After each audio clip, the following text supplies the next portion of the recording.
नहीं रहे singer composer Bappi Lahiri, Mumbai के एक अस्पताल में लिया आखिरी सांस। रात 11 बजे हुआ बप्पी लहरी का निधन। बप्पी दा के निधन से फिल्म जगत में शोक की लहर। कल रात बप्पी लहरी की तबीयत अचानक काफी बिगड़ गई, जिसके बाद उन्हें अस्पताल में भर्ती कराया गया।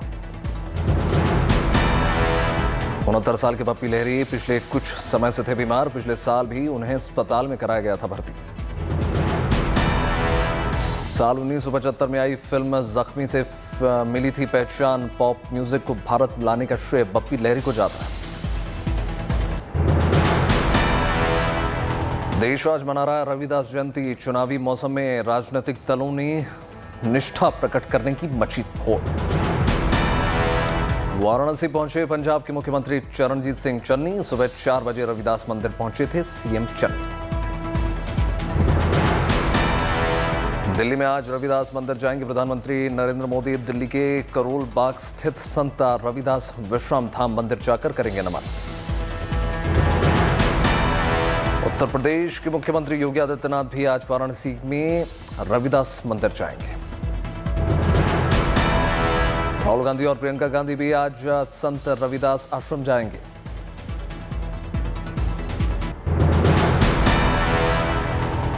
प्रधानमंत्री नरेंद्र मोदी तीसरे चरण के लिए यूपी में भरेंगे हुंकार। आज सीतापुर में प्रचार को देंगे धार। कल पीएम मोदी फतेहपुर में करेंगे चुनावी रैली। झांसी, ललितपुर, हमीरपुर और रायबरेली में जनसभा को वर्चुअली करेंगे संबोधित। सीएम योगी आज वाराणसी, हमीरपुर, महोबा, ललितपुर और झांसी का करेंगे चुनावी दौरा। पंजाबी एक्टर और गायक दीप सिद्धू की सड़क हादसे में मौत। हरियाणा में वेस्टर्न पेरिफेरल एक्सप्रेसवे पे खरखोंडा के पास हादसा। दिल्ली से भटिंडा जा रहे थे, तभी उनकी कार पीछे से एक ट्रक में जा घुसी। दीप सिद्धू लाल किला हिंसा को लेकर चर्चा में आए थे।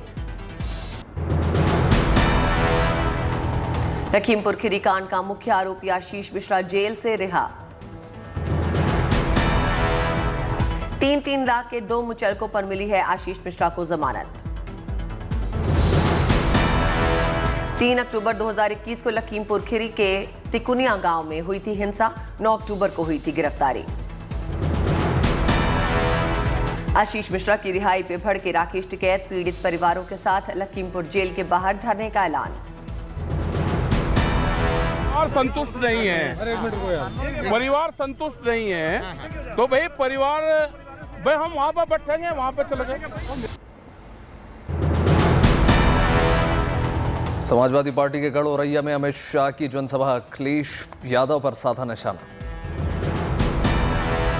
एसपी और बीएसपी दोनों पर अमित शाह ने साधा निशाना। बोले, बुआ भतीजे ने गरीबों के लिए काम करने की जगह भरी अपनी तिजोरी।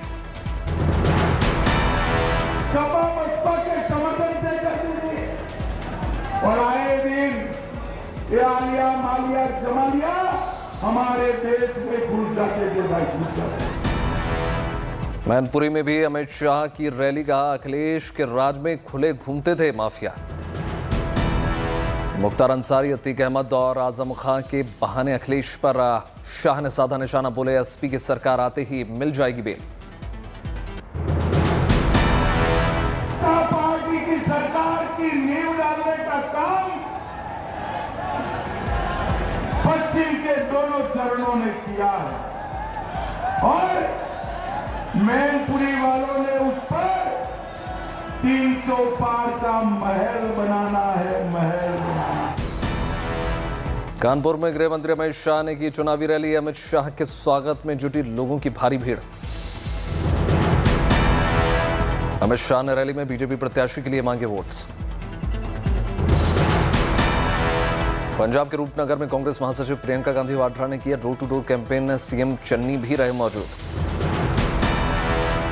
ट्रैक्टर पर बैठकर प्रियंका गांधी ने मांगे वोट्स। ढोल नगाड़ों के साथ लोगों ने किया स्वागत।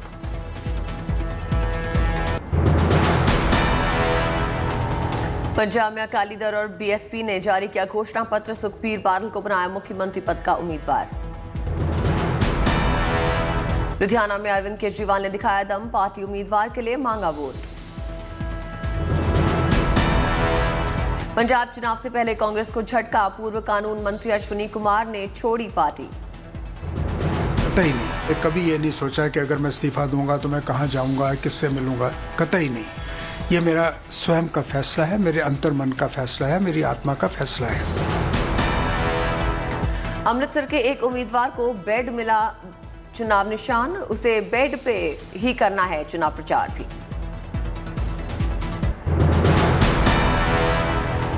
दिल्ली के मुख्यमंत्री अरविंद केजरीवाल ने कांग्रेस पर लगाया भ्रष्टाचार का आरोप, कहा हमारी सरकार आई तो भ्रष्टाचार खत्म कर देंगे। केजरीवाल ने उठाया बेअदबी का मामला, कहा हमारी सरकार बनी तो बेअदबी करने वालों को कड़ी सजा देंगे। अगर बरगाड़ी की बेअदबी करने वालों की मास्टरमाइंड को आज सजा मिल गई होती तो दरबार साहब जी में दोबारा बेअदबी करने की किसी की हिम्मत नहीं होती। केजरीवाल ने पीएम की सुरक्षा को लेकर जताई चिंता, कहा पंजाब में पीएम की सुरक्षा को लेकर हुई गंदी राजनीति। कांग्रेस के बीच में पीएम की सिक्योरिटी को लेके एक गंदी राजनीति हुई। भारतीय जनता पार्टी और कांग्रेस के बीच में पीएम की सिक्योरिटी को लेके एक गंदी राजनीति हुई। पंजाब के जलालाबाद में बीजेपी अध्यक्ष जेपी नड्डा ने की जनसभा, बीजेपी उम्मीदवार के लिए मांगा समर्थन। इटावा में योगी आदित्यनाथ ने समाजवादी पार्टी पर किया हमला, बोले सैफई खानदान ने महाभारत के सभी रिश्तों का पाल रखा है। आता है तो ये सैफई खानदान जो महाभारत के सभी रिश्तों को पाला हुआ है, क्या कहीं दिखाई देता है क्या? योगी ने वैक्सीनेशन को लेकर पूछा जनता से सवाल, वैक्सीन लगवाने वालों को दिया धन्यवाद। कितने लोगों ने वैक्सीन ले ली है? यहाँ पे वैक्सीन लेने वाले इटावा में भी 100% लोग हैं। अभिनंदन आपका। कासगंज में योगी आदित्यनाथ की रैली, अयोध्या, काशी और वाराणसी की तर्ज पर विकास का दावा। अखिलेश यादव पर योगी का जोरदार हमला, फिर दोहराई गर्मी निकालने वाली बात। भारतीय जनता पार्टी धूम धड़ाके के साथ सरकार बना रही है और श्री हरिओम यादव का सम्मान की रक्षा भी करेगी। योगी पर अखिलेश यादव का पलटवार, फतेहपुर की रैली में बोले नहीं मिल रहा है जनता का समर्थन, चेहरे पर बज रहे 12। हमारे बाबा मुख्यमंत्री को समझ में नहीं आ रहा है, चेहरा देखा होगा वो चेहरा देख के बता सकते हैं कि उनकी शक्ल में 12 बज गया है। चारा घोटाले के डुरंडा ट्रेजरी केस में लालू यादव दोषी करार, रांची की विशेष अदालत ने सुनाया फैसला। लालू जी को कन्विक्ट किया गया। क्वांटम ऑफ पनिशमेंट अभी नहीं सुना। कोर्ट ने फैसला रखा सुरक्षित, 21 फरवरी को होगा सजा का ऐलान। सीबीआई कोर्ट ने 20 लोगों को किया बरी, 36 आरोपी दोषी करार। जेडीयू नेता नीरज कुमार ने कोर्ट के फैसले को बताया स्वागत योग्य, कहा राजनीति नहीं हो सकती कमाई का साधन। ये न्यायपालिका का फैसला है, इसलिए माननीय लालू प्रसाद जी, राजनीति संपत्ति सृजन का माध्यम नहीं होता। बीजेपी नेता सुशील कुमार मोदी ने कोर्ट के फैसले पर जताई खुशी, कहा जो जैसा करेगा वैसा पाएगा। मुझे खुशी है कि जिन लोगों ने बिहार को लूटा उनको सजा हो रही है, और ये मामला 139 करोड़ रुपए का था, उस जमाने का 139 करोड़। यात्रियों की सुरक्षा के लिए रेलवे हुआ और भी हाईटेक, हवाई जहाज की तर्ज पे ट्रेनों में लगेंगे ब्लैक बॉक्स। जयपुर में रीट पेपर लीक मामले में बीजेपी ने किया प्रदर्शन, गहलोत सरकार के खिलाफ जोरदार नारेबाजी। हिजाब विवाद में कर्नाटक हाई कोर्ट में आज फिर होगी सुनवाई, स्कूल कॉलेजेस में हिजाब पर जारी रहेगा प्रतिबंध। याचिका दायर करने वाली छात्राओं की कोर्ट से अपील का 3 मार्च के बाद हो सुनवाई, चुनाव की वजह से हो रही है राजनीति। इस्लामिक सहयोग संगठन के हिजाब वाले बयान पर भड़के केंद्रीय मंत्री मुख्तार अब्बास नकवी, कहा संविधान है हमारा धर्म ग्रंथ। धारदार हंगामे से इस देश की संस्कृति, इस देश के संविधान, इस देश के संस्कार, इस देश की सहिष्णुता को अजाब बनाने की कोशिश कर रहे हैं। नकवी ने पाकिस्तान को भी दी चेतावनी, कहा हिंदुस्तान में सड़कों पर लगते हैं अल्लाहू अकबर के नारे, पाकिस्तान में जय श्री राम के नारे पर सिर होता है कलम। हैदराबाद में असम सीएम हेमंता बिस्वा शर्मा के खिलाफ कई केसेस दर्ज, राहुल गांधी पर बयानबाजी को लेकर तेलंगाना कांग्रेस ने दर्ज कराया केस। जम्मू कश्मीर के बीजेपी नेता कविंद्र गुप्ता का कांग्रेस पर हमला, बोले सर्जिकल स्ट्राइक पर सवाल उठाना शहीदों का अपमान। विदर्भ में किसानों का अनूठा प्रयोग, कोला के गर्म शहरों में भी कर रहे हैं सेब की खेती। हरियाणा की पहली महिला पुलिस कमिश्नर बनी कला रामचंद्रन, 1984 बैच की आईपीएस अधिकारी हैं कला रामचंद्रन। 2006 में गुरुग्राम में गठित हुआ था पुलिस कमिश्नरेट, कार्यभार संभालते ही व्यवस्था दुरुस्त करने में जुटी कला।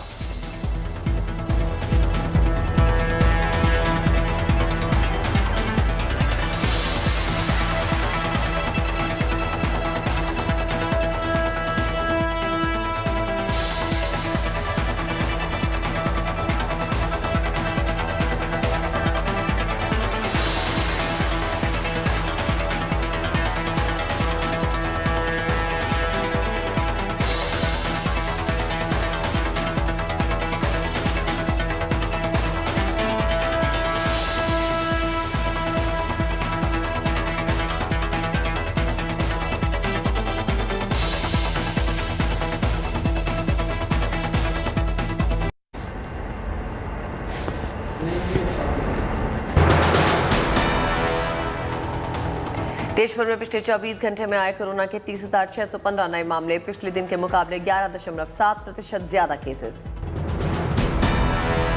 रिकवरी रेट बढ़कर हुआ 97.94%, लगातार बेहतर हो रहा है रिकवरी रेट। पिछले 24 घंटे में 82,988 लोगों ने दी कोरोना को मात। अब तक 4 करोड़ 18 लाख से ज्यादा लोग दे चुके हैं कोरोना को मात। कोरोना के एक्टिव केसेस में भी आई गिरावट, पिछले 24 घंटे में कम हुए 52,887 एक्टिव केसेस। पिछले 24 घंटे में 41,54,000 से ज्यादा टीकाकरण, अब तक 1,73,86,00,000 से ज्यादा टीकाकरण। गुलमर्ग में बनाई गई ताजमहल की आकृति पर्यटकों में बेहद लोकप्रिय। बर्फ के ताजमहल को बनाने में लगे 17 दिन, स्थानीय कलाकारों ने मिलकर बनाया। गया में एक परिवार का अनूठा पहल, विवाह निमंत्रण पत्र में छपाया शराब सेवन कर नहीं आए मेरी बेटी की शादी में। अरब सागर में मछुआरे ने बनाया डॉल्फिन का वीडियो, सोशल मीडिया पे हुआ वायरल। दिल्ली को प्रदूषण मुक्त बनाने की सकारात्मक कोशिश, बहुत जल्द सड़कों पर उतारे जाएंगे इलेक्ट्रिक ऑटोज। टीम इंडिया और वेस्टइंडीज के बीच T20 सीरीज का पहला मुकाबला आज कोलकाता में शाम 7:30 बजे शुरू होगा मैच। भारत वेस्टइंडीज के बीते 320 मैचेस की है सीरीज, फिर क्लीन स्वीप करने के इरादे से उतरेंगे कप्तान रोहित। वेस्टइंडीज के खिलाफ टीम इंडिया के हौसले बुलंद हैं, वनडे सीरीज में टीम इंडिया ने क्लीन स्वीप कर 3-0 से हराया। वेस्टइंडीज से मुकाबले से पहले कप्तान रोहित शर्मा ने विराट कोहली का किया समर्थन, विराट के खराब फॉर्म से जुड़े सवाल पर भड़के। रोहित शर्मा ने मीडिया से कहा, लंबे समय से अंतर्राष्ट्रीय क्रिकेट खेल रहे हैं विराट, वो शानदार खिलाड़ी है, बस दबाव झेलना उन्हें आता है। LIC के IPO से सरकार को करीब 75,000 करोड़ रुपए जुटाने की उम्मीद। रूस यूक्रेन संकट का समाधान न होने पर $100 प्रति बैरल पर जा सकता है कच्चा तेल। कच्चे तेल की कीमतों में बढ़ोतरी और भारत चीन में डिमांड बढ़ने से सोने और चांदी में शुरू हुआ तेजी का दौर। क्रिप्टो करेंसीज को भारत में लीगल दर्जा मिलने की उम्मीद पर फिर पानी फिर सकता है। महामारी से उबर रहे ऑटो सेक्टर को मिलेगी रफ्तार। अगले 5 साल में मिलेंगी 7.5 लाख नौकरियां। यूक्रेन सीमा के पास तैनात ठिकानों से लौटने लगे रूसी सैनिक। रूसी रक्षा मंत्रालय ने दी जानकारी। रूस के कदम खींचने के पीछे पश्चिमी देशों के एकजुट होने को वजह माना जा रहा है। यूक्रेन के राष्ट्रपति जेलेंस्की और उनकी पत्नी ने एक वीडियो जारी कर कहा, मैं और मेरी पत्नी राजधानी कीव नहीं छोड़ेंगे। यूक्रेन सीमा के पास सैनिकों के तैनाती की नई सैटेलाइट तस्वीरें जारी। यूक्रेन सीमा के पास फिर दिखा सैनिकों का जमावड़ा। रूस की संसद ने यूक्रेन के 2 राज्यों को लेकर पारित किया प्रस्ताव। यूक्रेन संकट को लेकर ऑस्ट्रेलियाई पीएम स्कॉट मॉरिसन ने चीन से रूस की निंदा करने की अपील की। यूक्रेन की राजधानी कीव में अमेरिकी दूतावास के बाहर पसरा सन्नाटा। दक्षिण कोरिया में राष्ट्रपति चुनाव के लिए प्रचार जोरों पर है। सर्वे में कांटे की टक्कर नजर आ रही है। वैक्सीन विवाद पे टेनिस स्टार नोवाक जोकोविच का बड़ा बयान, कहा वो कोरोना के टीके के खिलाफ नहीं है। विंटर ओलंपिक्स में स्विट्जरलैंड की मटिल्डे ग्रेमा ने जीता दूसरा गोल्ड।